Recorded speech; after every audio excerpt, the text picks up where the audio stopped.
ప్రభు అయిన యేసుక్రీస్తు నామములో మీకు సమాధానం కలుగునుగాక. షలోమ్.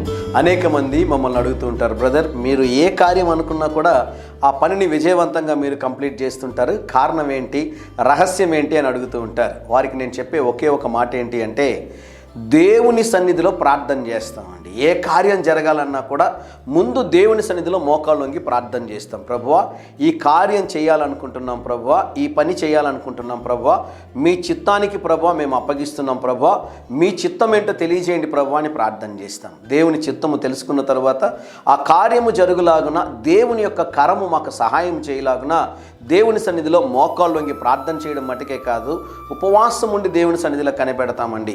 ఏది కూడా ఊరికే రాదండి, ఉచితంగా రాదు. ప్రభు సన్నిధిలో కనిపెట్టి ప్రార్థన చేసి, కన్నీటితో ప్రార్థన చేసి, ఉపవాసముతో ప్రార్థన చేసి ఆయన యందు నమ్మిక ఉంచుచున్నాము గనుక దేవుడు అనేక రకాలుగా సహాయం చేస్తూ ఉన్నాడు. ఈ ఉదయకాల సమయం కొరకు ఎజ్రా గ్రంథము 8వ అధ్యాయము 22వ వచనము. మా దేవుని హస్తము తోడుగా ఉండును. దేవుని నామానికి స్తోత్రం కలుగునుగాక. అనేక సార్లు జ్ఞాపకం చేస్తుంటాను, మనము ఒక వచనంలో మనం ఒక్క మాటను మటుకు తీసుకుంటామండి, కానీ ఆ వచనం అంతా కూడా దయచేసి మీరు ఆ రోజు ధ్యానించాలని ప్రేమతో మీకు మనవి చేస్తున్నాను. ఆయనను ఆశ్రయించి వారందరికీ, ఇది చాలా ప్రాముఖ్యమైనటువంటి మాట. ఆయనను ఆశ్రయించి వారందరికీ అంటే ఆయన పైన ఆధారపడినటువంటి వారికి, ఆయన సన్నిధిలో కనిపెట్టినటువంటి వారికి, ఆయన పాదాల దగ్గర జరగాల్సిన కార్యం కొరకు ఎదురు చూస్తున్నటువంటి వారికి మన దేవుని హస్తము తోడుగా ఉంటుంది.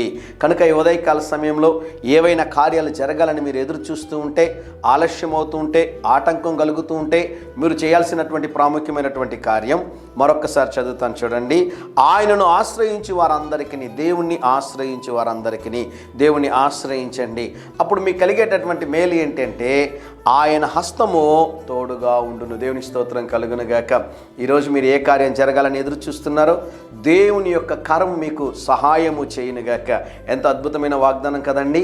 ఈ వాగ్దానాన్ని పట్టుకొని ప్రార్థన చేయండి. ఈరోజు మీరు తలపెడుతున్న కార్యంలో దేవుని కరం మీకు తోడుగా ఉండి జయమును అనుగ్రహించునుగాక. ధైర్యంగా ఈ దినాన్ని ఎదుర్కోండి. దేవుని యొక్క అద్భుతమైన కార్యాలు మీరు చూస్తారు. ప్రియ పరలోకపు తండ్రి, మీరు ఇచ్చిన శ్రేష్టమైన వాగ్దానము కొరకై స్తోత్రం. మీ కరం మా ప్రియులకి తోడయండి, సహాయము చేయమని, ఒక అద్భుతము చేయమని యేసు నామములో ప్రార్థిస్తున్నాము తండ్రి.